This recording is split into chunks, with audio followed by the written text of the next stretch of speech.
Brett was the class clown. He was fun-loving, had, I don't know, hundreds of friends, loved his sport, loved his family, loved his mates, and just loved having a good time, an ordinary 21-year-old boy.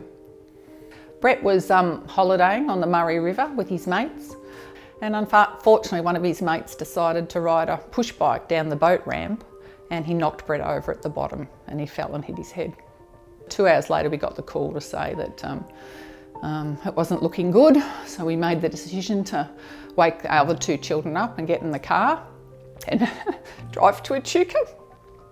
It was, no parent ever expects that to happen, so obviously you're very ill prepared for it. We had already been asked over the phone about organ donation, and we said yes, that we knew that that was his wishes. They then flew him back. We got back in the car and drove back here.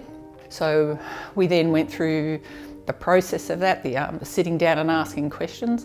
That itself can be very hard. There were things we'd never thought about. Well, yes, Brett had said he wanted to be an organ donor. We hadn't thought to ask anything else.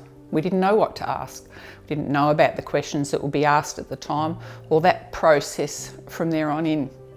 He was a really selfless person, so I'm sure he would be proud of the gift. He saved 3 people's lives. Donor Heroes Night is fundamentally run by Donor Families Australia, which is a totally unfunded peer support people of families that have donated their loved ones' organs. And during the organ donation process, we tend to talk about the register, we tend to talk about recipients and what a wonderful thing is we've saved their life, but we don't do much about acknowledging the donors for the selfless gift they gave and their families for the decision that they've actually supported, because the process can be quite hard on families.